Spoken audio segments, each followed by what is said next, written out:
My name's David Vass. Been living in Austin here for a little while now, about 12 years.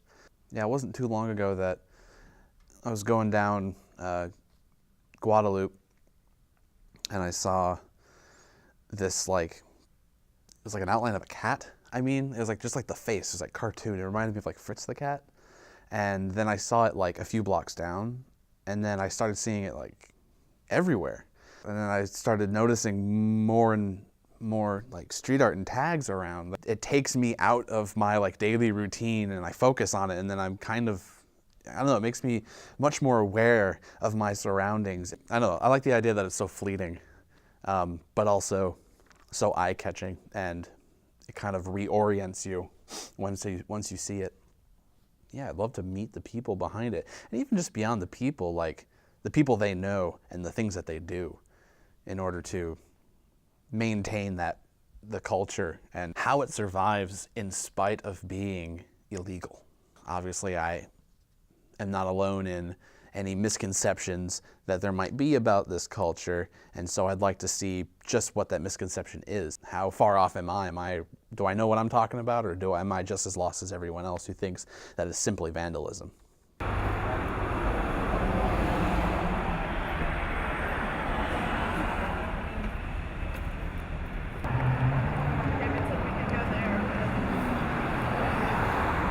We're out here on the drag, and I guess just hunting for tags right now. Yeah, it's so cool. You know, you turn your head and there's a little tiny scribble somewhere. There's something like this everywhere you go.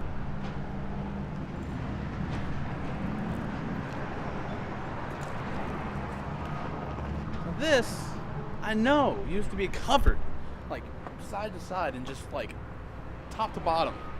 Just like big, like wild stuff. You could still see on the very bottom the part where they didn't paint over it though. A little tiny bit. I mean, I don't know, this has been here as long as I can remember, and now it's just gone. Antarctican, I met her. She's very pale, I guess why Antarctica. Her name's Anne. It was a fashion vault was the name of the place, and she was gonna come back and do a bunch of color and complete it. When we had the new owners come in, they were like, you know, we don't want to do anything else, you know, just leave it like it is. We thought about painting over it, but it's kind of cool looking. Yeah, I could say to my customers, look for Audrey Hepburn and turn left. This is like, you know, put a poster, and it's put over another poster, which is a close-up of Dracula's mouth, and it says smut. Daniel Johnston, it's his concept. I don't know when he did it, but it's been here forever, you know? Most people, if they think about street art, I think, will think of this anyway. I know I do.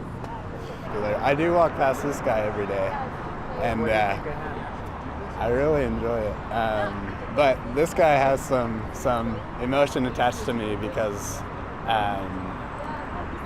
well, it's the Daniel Johnston artwork, and I guess I haven't really thought about this. It's interesting how, you know, his life through this artwork sort of reflects on me. How do you feel about graffiti?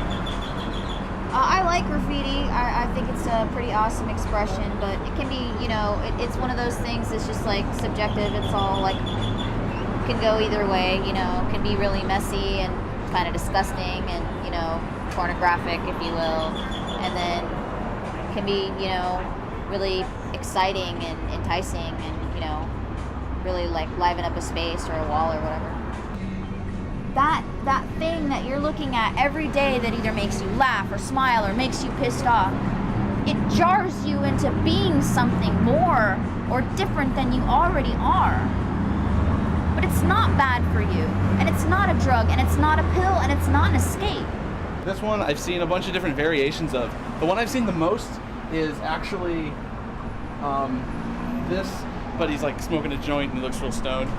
But it's real simple, you know, it's not like anything I've seen, it's a character. I mean, it's just very cool and expressive, but real quick, you know what I'm saying? It sets the tone.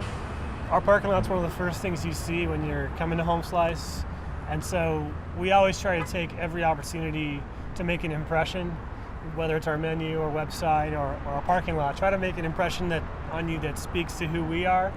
and we felt that street art and graffiti, some of the bubble lettering that you see, sets a great tone, sets the right tone for us. Tagging is just, to me, it's just aggression, and it doesn't uplift anybody. It's just about announcing your presence to the world, and that may make you feel better at a certain point in your life, but it's not really not what I'd call art. 420 spot? We're in the little garage behind There's a dude painting there right now. It's usually 3 basic breakdowns to graffiti. You got your simple tag, which is your simple hand styles that everyone can read, mainly done with a scratcher or a marker. Then you have your throw up, which is actually the bubbly stuff you see on the streets. It's really quick scratch fill. And then you have your piecing, which is your wild style. And all 3 are essential to having the proper style. And, first time fencer, they're putting them away for a year sometimes, and it's just ridiculous. You can take a rock and throw it through a window of your home, and that's a misdemeanor vandalism. But if I spray paint it, it's instant felony. But yet you can take a razor and scrape off that paint and the window is still there. No damage done, just a little bit of effort. I've heard a lot about Sloke today, and apparently he's been doing this whole graffiti thing for 25 years or something. I would say the rules that I try to still stick by is clean lines, bold colors, originality. People think graffiti artists, well, some of us are hoodlums, but it's like everybody else, man. Just trying to make a living, We just like to express ourselves a little more than others, maybe without permission. All graffiti artists I know, man, they're nice guys, man. Give you the shirt off their back. Practice, study, know your history, stay out of the beef and the trash talking, the internet smack. Respect people that have been around longer than you, that have helped lay a foundation for you to copy. And just keep painting, man. Shut up and paint. That's our motto. Glad I got to meet them. I'm glad I got to do this. I would have never had the courage to go to any of these places and talk to any of these people. I'm definitely glad I did. I feel like I've learned a lot about art in general, not just street art. Also just being conscious and mindful of, what's around you, to really consider what street art is in relation to yourself and your surroundings. And it's very eye-opening.